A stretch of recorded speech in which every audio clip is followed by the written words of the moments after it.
You're listening to the Angry Marks Podcast Network. And we are graced with the presence of none other than one of the patriarchs of their entire family himself, former WWF three-time tag team champion and WWE Hall of Famer himself, the Wild Samoan Sika.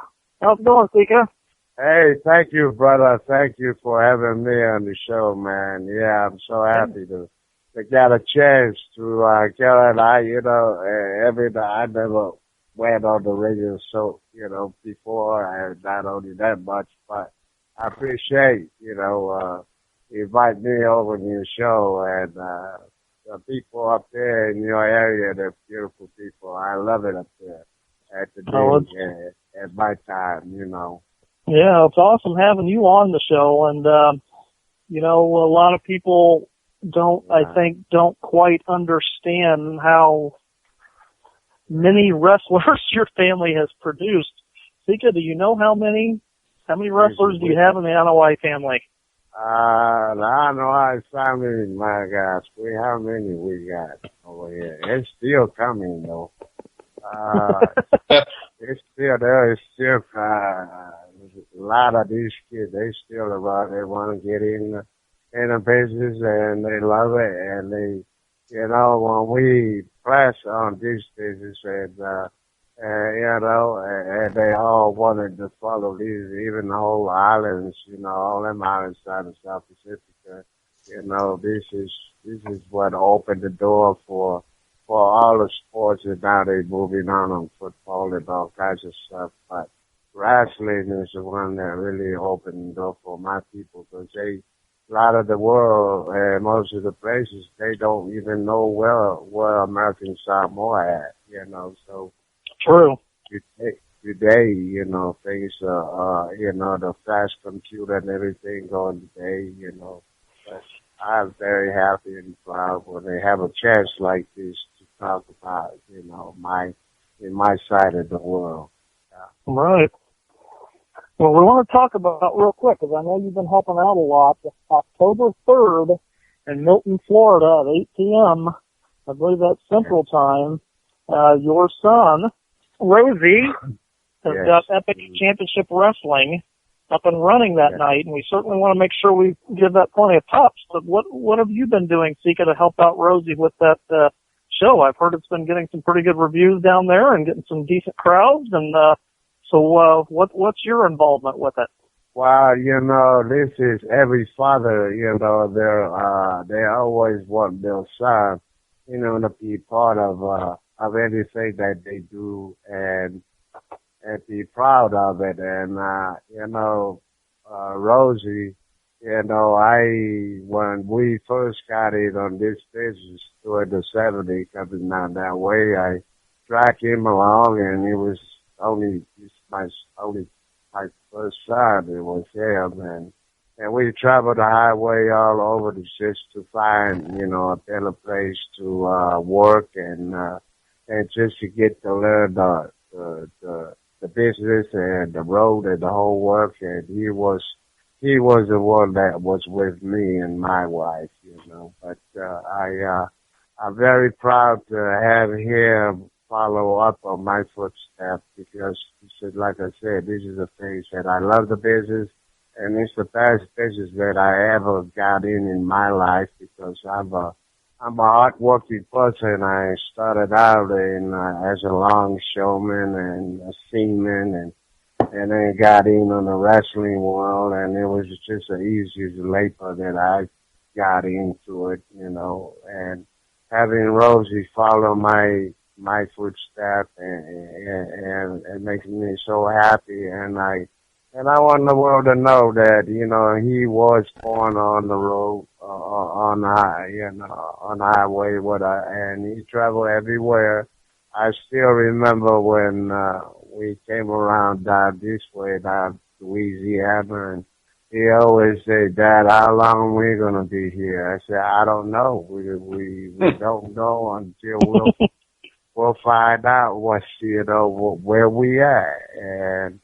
And we hang around there for 4 years and did great for Bill Watts, and then we always talk to the guys and say, New York and Minneapolis and all these big places, Atlanta, Detroit. And those days, wrestling was, was still on their prime, but, it was not that easy to get into it. You got to really work hard at it, and you got to travel so far, so long, and just got to be loyalty to what is coming ahead of you. And I'm very happy for my son, and also I like for him to continue, and I want the people to support him. He's a good young man, and he's not like he just got in on the business. He was born on that highway. I track him everywhere we went, and I'm sure most of the wrestlers, that was our way of looking for money to take care of them and keep them going in their futures and stuff like that. Yeah. So, Sika, how did it all start? I know Appa is your older brother. He got to start first, actually trained you. You were both, American Marines. But what started wrestling? How did Appa get involved? He got involved. Well, Peter Maivia came in when Peter came in the United States. My father told me about him. I was a seaman. I was riding boats, growing up in Vietnam, carrying bombs or the victory boat and that kind of stuff. And I always liked wrestling up in Cow Palace and Ray Stephen and Pat Patterson. Those are my tag team. Those are the people that I love them guys' style and the way they wrestle. And they just pull me out of my seat and wanted to go down there. But I got in on that as a seaman. He was with Peter Maivia, and then one day he called me and said, he's going to get in on this wrestling thing. And I said, well, what kind of wrestling? And they said, the type that they do in Cow Palace. And I said, oh, yeah, I watch it. I go down there with I was working as organizing young Samoan people and the young generation, and we used to go down there and watch Ray Stevens and Pat Patterson, Kenji Sapuya and Rocky Johnson, and all them guys. Those are the days that I could, and they got me so mad that Kenji Sapuya, we used to come over there and jump in there and start a riot with him and get thrown back in jail, that kind of stuff. But, I told Rafa, I'll get in on that. I can handle that. And, absolutely. That's when it started. I had another Samoan team was Kio and Reno. And one of these young brothers that was trained with me, because all I did was just say, go down the Y. I said, I don't need to go to no Y. I'm strong as a street. I was running around the street, fighting on the street and that kind of stuff on the younger days, Right. So, Tapu was the name of that kid. And I don't forget them. The people they were there before me, and then somehow that I ran into another wrestler. They had a school down there in Oakland, I think. Yeah, Ricky. His name was Ricky. I don't really know him that well, but that's when we introduced him to the wrestling. And I guess they told him to go ahead. You need to find the territory. And then we went to Arizona with Kurt Von Steicher and Von Bronner, the German. That was a hot team, those guys. And that is where we started right there. And then from there, we're about the only two true brother anywhere in that time. And I was not really smart enough in the business or anything like that. I was just using my my Hi, I'm Stephanie work Gallagher for About.com, and today we're... So, but anyway, that is how that I got in on this game here. Yeah. This is the Undisputed Wrestling Show. We're talking to WWE legend and Hall of Famer, the Wild Samoan himself, Sika. You know, wrestling, I'm 50 years old myself, Sika, so I remember watching, you guys when I was a little boy. And it's a completely different world of wrestling then as it is now. And just watching the changes in the sport as it's progressed or degressed, as some people think, over the years. How hard was it back in your day, Sika, to keep your character kayfabe? When you're walking around the streets, you have to keep pretending you're this wild savage all the time. Obviously, They don't do that anymore. You would never be on a show like this back then. But how were you able to do that all the time when, these little kids come running up and down the streets and they see you and you've got to get back into character again? How hard was that? It's not easy, but it's a job, and we look at it. I look at it like it's a wild gimmick, and they say that you're gonna be the wild, the crazy thing about back in the island. That's all we do is hunting and fishing and that kind of. And there's not like today or not like up here in America, So we had to leave that life. I was, as a young man, I never did believe there was another world out there besides my home. Because there was nothing but water. When you're looking at the island, that's all you see is these blue waters out there and whale and all that kind of stuff. But today, I think the respect of the business and what we was doing them days is you have to work hard and you gotta keep the business the way it is, as if whatever character that you're gonna play, but you gotta protect that. And plus, it was good them days anyway, because there was not that many. The respect and everything, all the territory was owned by people that was running them. That was a blessing on that territory. So I kind of like that way. Yep.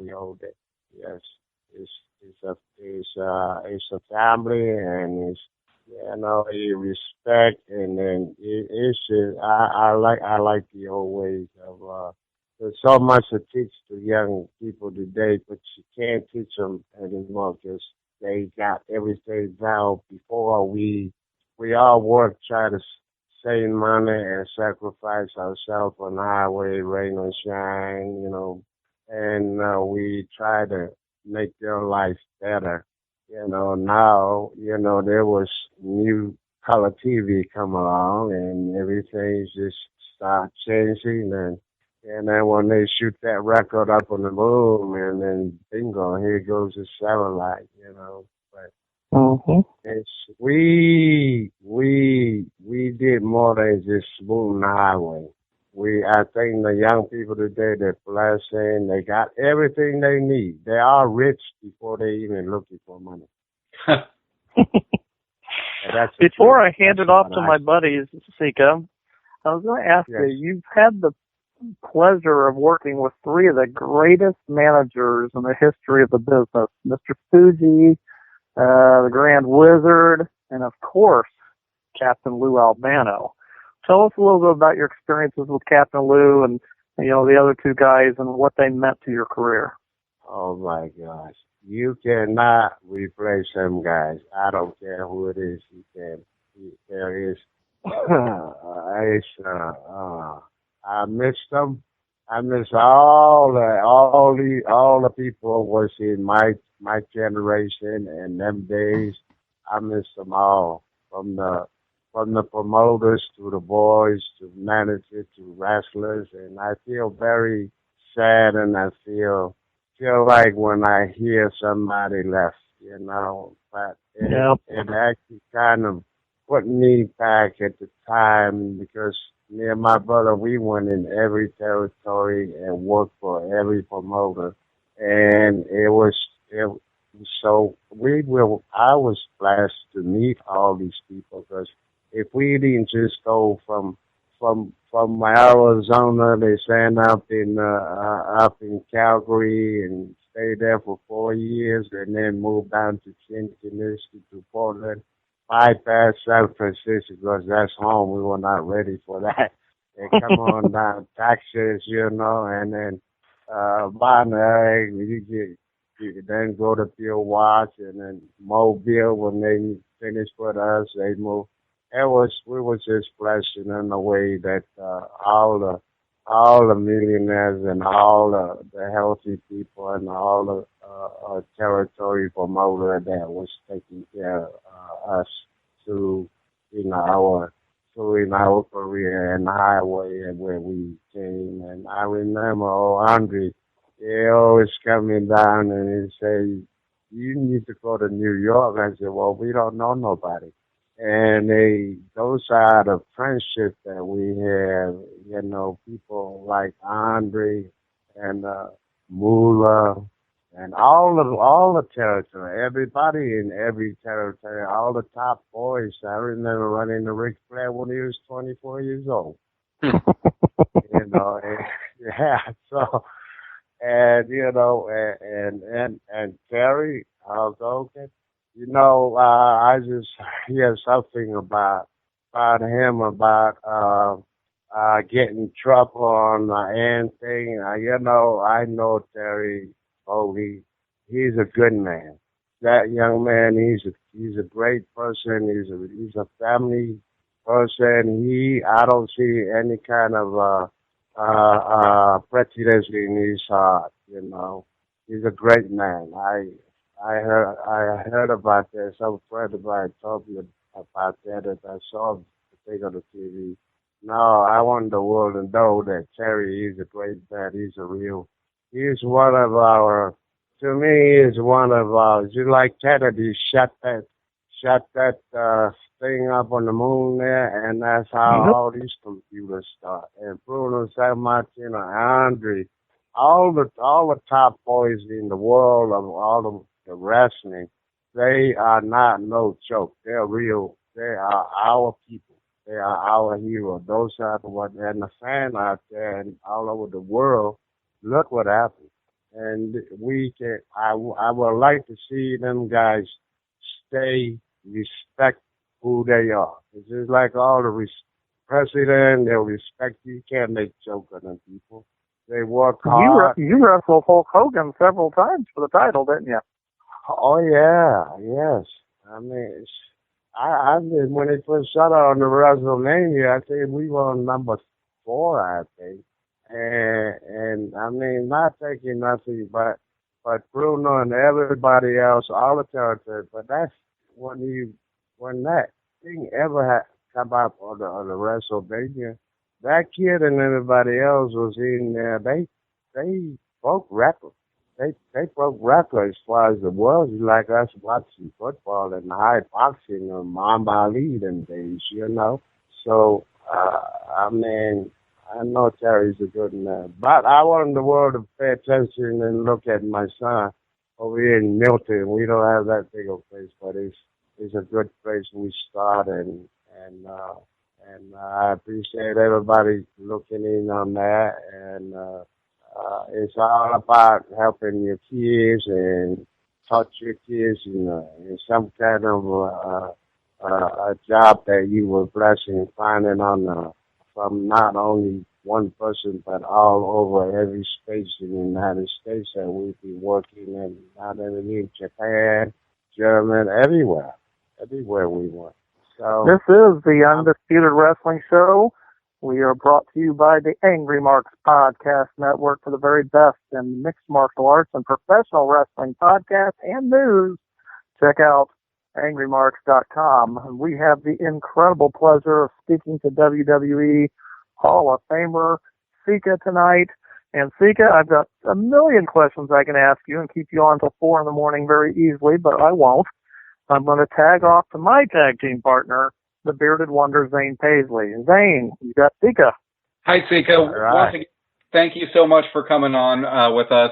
And I do want to let our listeners know, if they go to Facebook and type in Epic Championship Wrestling, they can learn all about Rosie and your promotion down in Florida. And once again, you've got a big event coming up in October, October 4th. So that's very exciting. How did the show last weekend go? It was pretty good. You know, I climbed in that ring with these kids. You know, but I feel like, actually, I feel good because it makes me move a little bit better, and also my balance. You know, I get to learn how to, you know, work on my balance and my eyesight. I can shift, but as far as my grip and all my holds are there. You know, and my chop is still there. You know? Oh, I bet. The main thing that I wouldn't want to get hit by it. Oh, yeah. Yeah. The main thing that I saw is my generation. You know, they're there. Oh, all of them and their kids and you know, that's what makes me so happy, so proud, because some of them kids, they come and say, you know, you don't know me, but I know you. And I say, well, how old are you? And they say, well, I'm 40 or 50 years old. And I see. They say, yeah, my dad, my father used to take me and watch you guys. So it makes me feel good. And those are good things that I like my kids and my grandkids to follow up, to stay out of drugs, stay out of all these things that they hurt themselves. There's a lot of better things they could do, you know, to help other people, especially the young generation nowadays, because they got everything because we gave it to them. Yeah. Well, So, I want to ask just a couple quick questions. We talked with Rosie a few weeks ago, and he was excellent. And I just wanted to, we asked him about actually he brought up the incident with someone throwing in a briefcase into the ring and hitting Roman in the head. Since then, a fan in Puerto Rico jumped a railing at WWE event and came dangerously close to Dean Ambrose. Then last night on Raw, a fan jumped the rail and walked about 10 feet right next to Seth Rollins. I don't know if you've seen those other incidents. Obviously, you know about Roman's incident. You know, what do you think that WWE is doing enough to keep the wrestler secure? And obviously, it's much different than when you were an active competitor. yeah, well, you know, nowadays you know, it's not, you know, we don't have that many protectors, but it was for the little people they have. They were good. They were all right, but all the boys look after each other and that kind of stuff. But today they need to pay attention. They really need to protect my son. You know, all the wrestlers. You know, that is their number one responsibility, is take care of them people. They're all my kids, all the boys, everybody's kids are in that business. They need to spend some money to take care of the people. You know, it's only right for them, because they put themselves in something that they love and they like it, and it's their dream, and you have to take care of people when they decide that I'm going to be a wrestler, I'm going to be a football player, I'm going to be a baseball player. They need to protect their people and give them everything they got coming to. Yes. Well, and also I want you to clear up a rumor or confirm it. Obviously at WrestleMania that Roman was in the main event, so a lot of the NOI family was there, and then also Rikishi was being inducted into the WWE Hall of Fame the night before. There were lots of online rumors that your family was visibly upset when Roman did not walk away as champion. Can you shed some light on that information? Yeah, it is. You see, my people, you know, our home is not as big as the United States. You know, there's islands. There's a million islands out there in the South Pacific, and having one of our people that it made it up in the world of TV and all this is a very, very good feeling, very proud. It's like we're proud that we see our people up there. It doesn't matter what we are, who we are. We're from the South Pacific, the Blue Ocean, Blue Sea. Nobody knows. I usually ask people, where are you from? Where you from? From Samoan Island, South Pacific. Say, no, you're from Africa. I said, I'm from the South Pacific. You know what Polynesia is? Say, no. And say, well, I just said, well, we're from outer space. Yeah, we're from outer space, you know. But, you know, they don't. A lot of people don't know, but, you know, now they just kind of, but, yeah, they need to protect, and my people, proud people, you know, when it comes to wrestling, they watch the wrestling first before they go to church. But that's our number one thing is church and family. But they watch wrestling now because they see Beaten by VM, me and my brother, and actually we're the three that sort of like kind of I got on that television when USA or whenever the cable and all that, they went down that way, and that is where it starts. So our face was on there, and we're very, very, very famous back home, and you know, so it's Peter Marvin. And all these young people coming in today, they're blessed. So. Sika, what was your reaction at WrestleMania when Roman did not walk away as champion, though? Well, I was mad at that kid, and I was even, you know, when he come running in there, and I didn't know, you know, and that was a shoot. I didn't know what was going on, you know, but when he come in there, and I was right there, well, I was getting mad at what is his name? The big Lesnar? Brock Lesnar. I know that kid. He's strong, and so is Joe. But you know, he's got.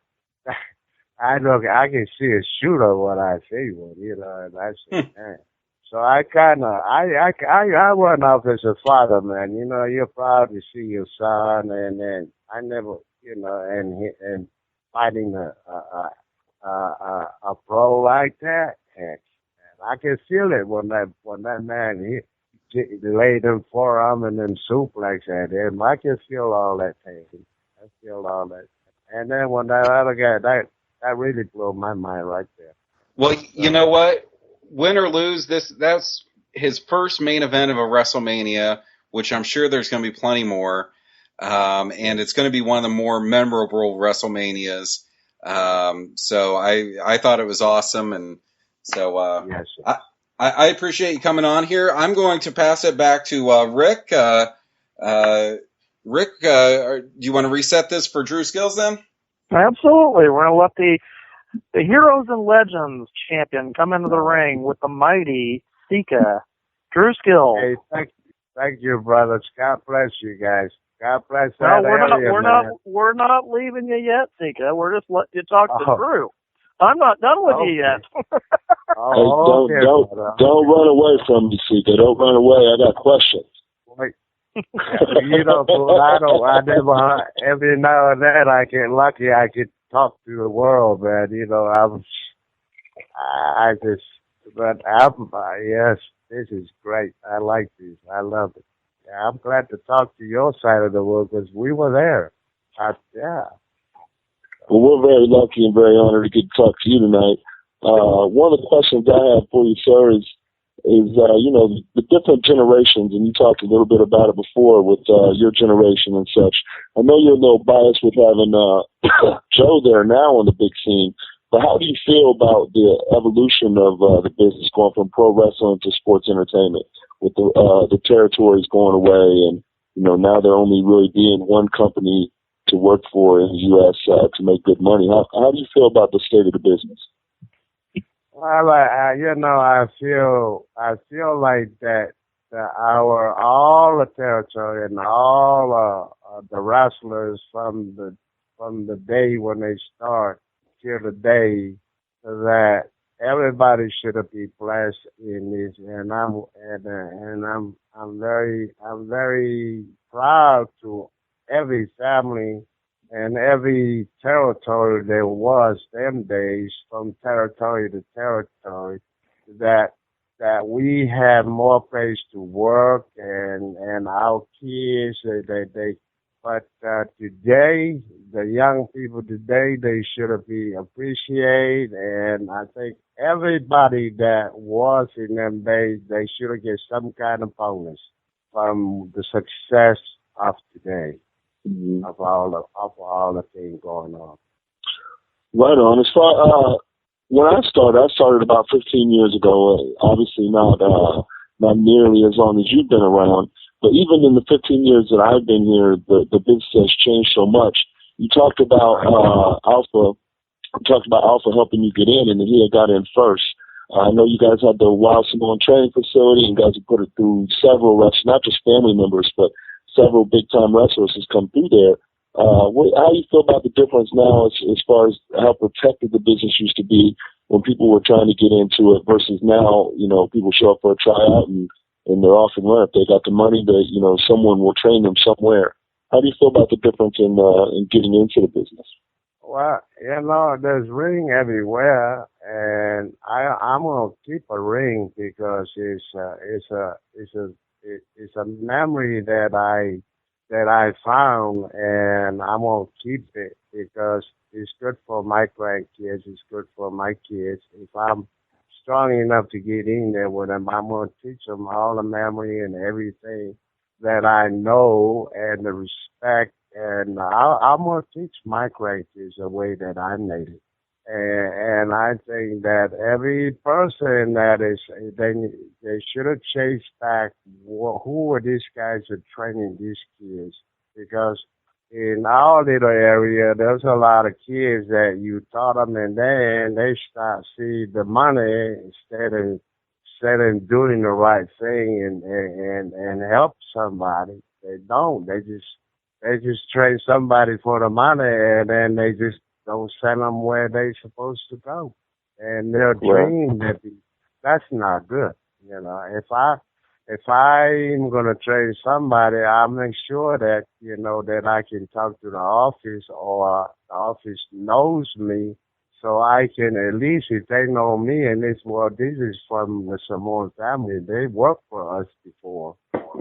And if you have that kind of a family respect from all the promoters, and not only here in America, but out in Japan and Germany and everywhere. And if we can do that, that will be okay, Yeah.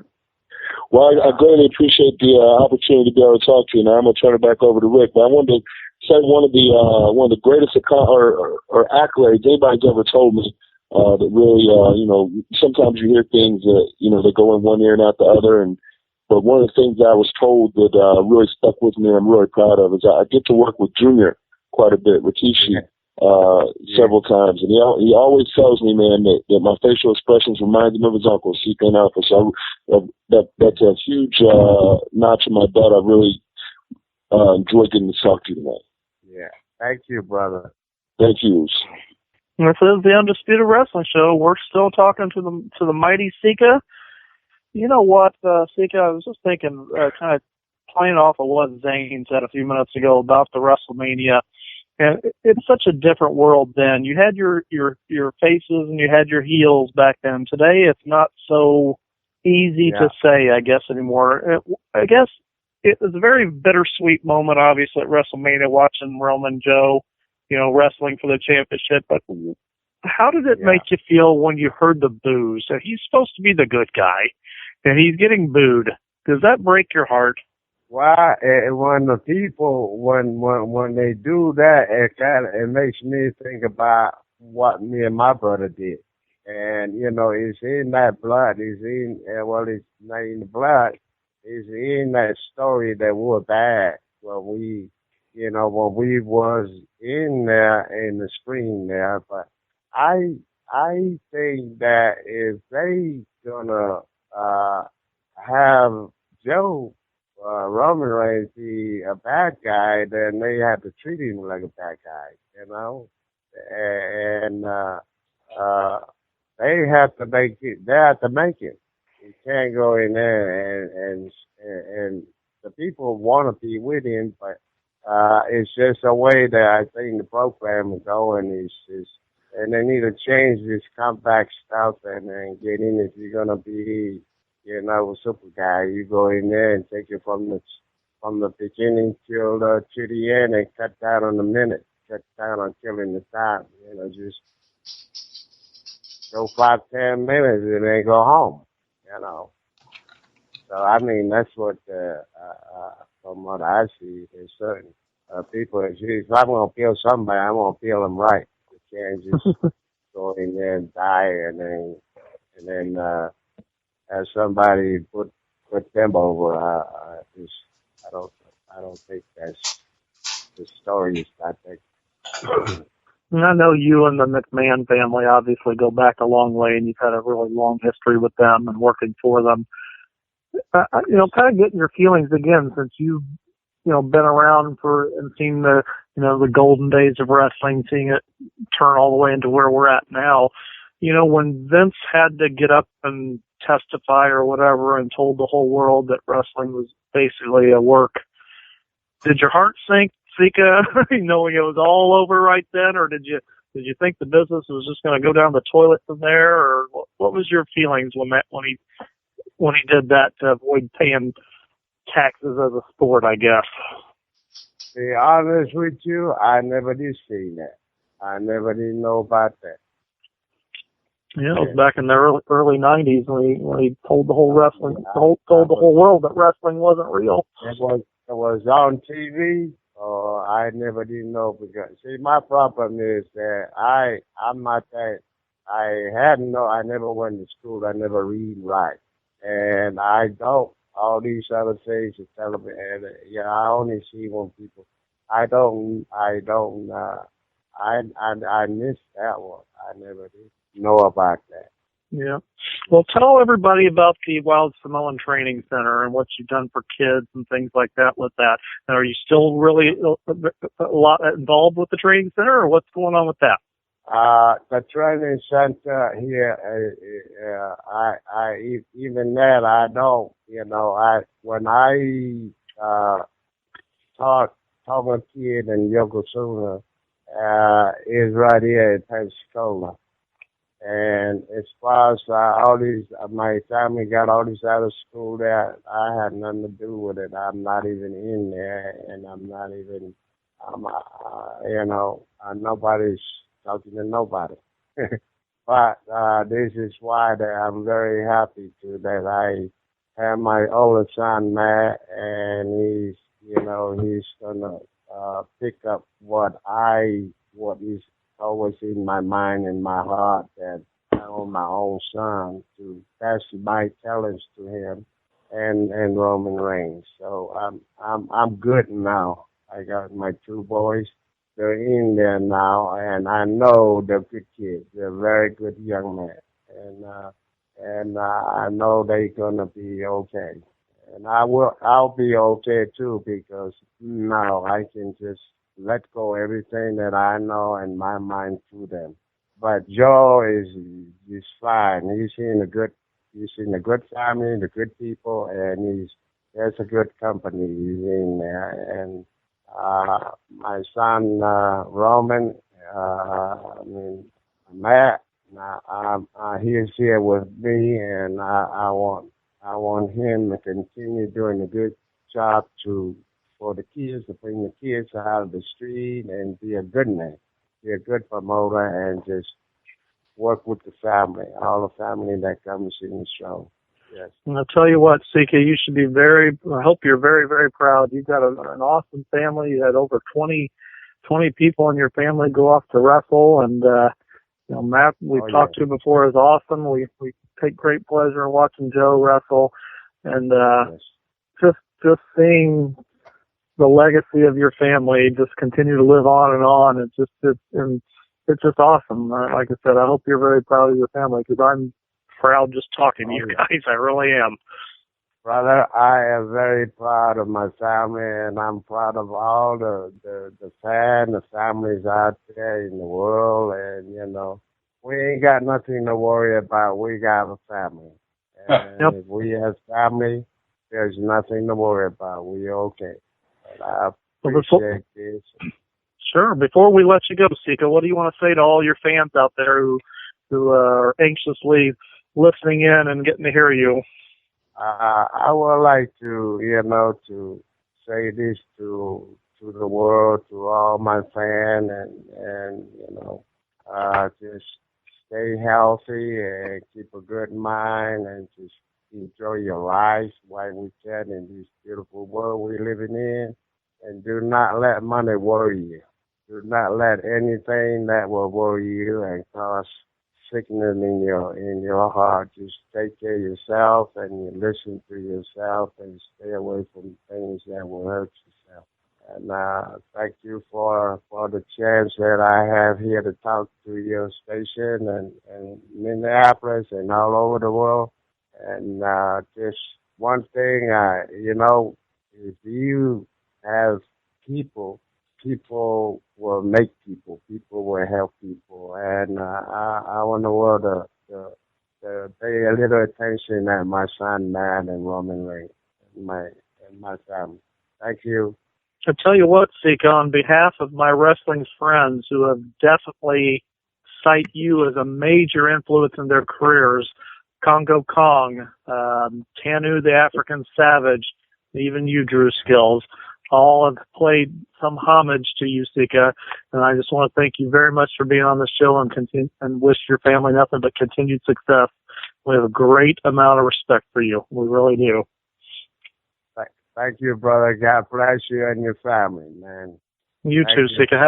Have a great evening, and hopefully we'll get to talk to you again.